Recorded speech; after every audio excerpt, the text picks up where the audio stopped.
nobody could have beat no Aaron Pryor. He's the best 140 pounder that ever did it. It was hawk time. When Pryor fight, everybody run home to watch it. What time is it? What time is it? What time is it?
That I'm working with young fighters, Aaron Jr., my son, who's had 10 fights and no losses, and my other son, Stefan, who's had 14 fights and 2 losses.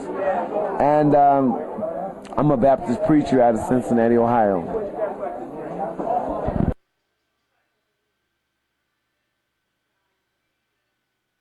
There were 2 people in history of boxing that were holding up their hand, 4 titles. One person was Muhammad Ali. He was going for his 4th title, and he missed it by just a little bit. And Alexis Aguilar was going for his 4th title, and he didn't make it. So him and Muhammad Ali have some things in common. They both were going for the 4th title, and they both failed to do it. But I think a lot of people remember knowing that I was undefeated, and I beat one of the greatest fighters around, Alexis Aguilar, who was fighting for the 4th title. This guy had knocked out Boom Boom. This guy had knocked out everybody, and I had to go in the ring with him.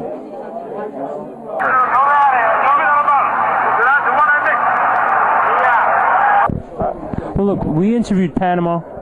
I know you wish him well, right? One of the things he has said is, the big bottle issue, which has been such, been discussed for so long, What he said was, he put Perrier water and like regular water, and that's all it was. Now, can you confirm that night? I believe it was. I mean, I had 11 title fights, and Panama Lou had worked with me through all my title fights, and I had no one ever said that there was anything illegal done. So, I really had a lot of confidence in him and trust him. He was a great trainer. A lot of old-time rivals, they have this, animosity between them over years or fought, but that's not true of you and Alexis, right? I mean... You're right. You're right. That's why I call Alexis Aguero a champion, a true champion. This man publicly said that you were better than me that night, and Tommy Hearns and Sugar Ray Leonard and Marvin Hagler don't talk to each other. Tommy Hearns and Ray Leonard really don't like each other. These guys carry this passion of hate in their hearts. Even Muhammad Ali and Joe Frazier, they won't even talk to each other. And I'm glad this guy Alexis is the class gentleman that I learned so much from. Well, look, your one loss came to Bobby Young, right? Now, is it true that Alexis came to you in the dressing room and asked you not to do it? Well, if he did, I don't remember him, but I do know he's the type of guy that has a lot of concern for people that he's been in battle with. I mean, he was very concerned about Boom Boom, and I think he was a little concerned about me going in there because I know a lot of people know I really wasn't ready to go in the ring yet. The greatest 140-pounder, man. That's an opinion of a lot of people. But one guy that's also been talked about a little bit and made a name for himself in that division was Kostya Tszyu, you know? You know, I watched Kostya Tszyu, and I had really made up my mind on how to see what kind of person he is. I mean, I had really made up my mind that I liked him, and I thought he was a good fighter. But to see him quit on the stool in that one fight with Ricky Hatton,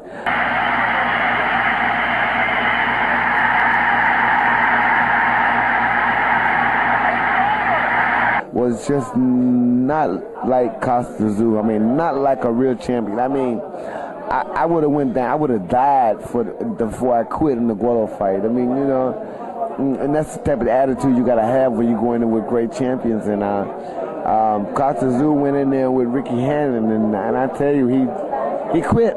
And I can't never forgive him for that, because I would rather him to see him get knocked out and to say, hey, he did his best. He got knocked out, whatever, he did his best. And that's all we can ask of a person.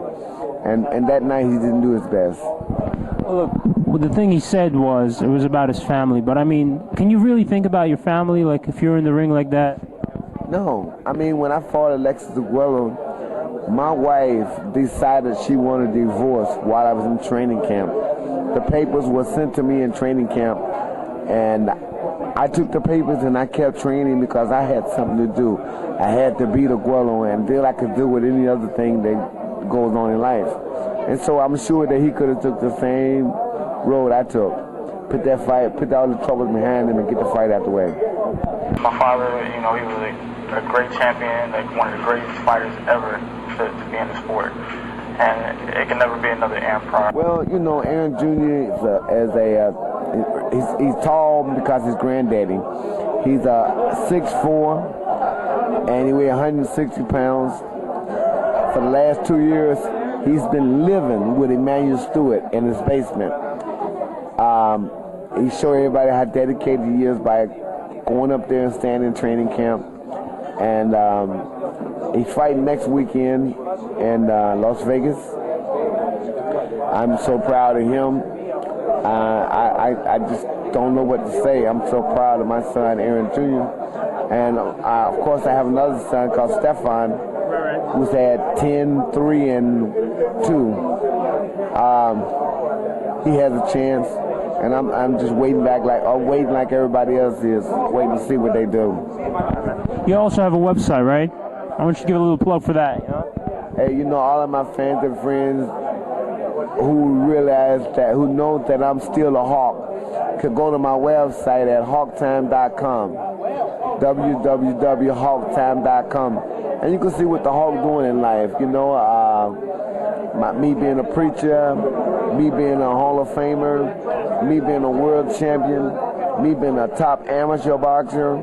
I mean, you know, you put these things together on my website, you can see what I'm doing in my life today, because I'm a Baptist preacher, and, you know, if you got problems in your life with drugs or whatever, you know, I can help you. I can help you understand that there's somebody that is higher than me that can help you. So, you know, I do a lot of stuff like that. I'm just a very happy old man today. Thanks for your time, Aaron. We wish you the best, all right, man? Hawk time. Hawk time. It ain't Sugar Ray Leonard time. It ain't Smoking Joe Frazier time. It ain't Larry Holmes time. It's Hawk time. What time?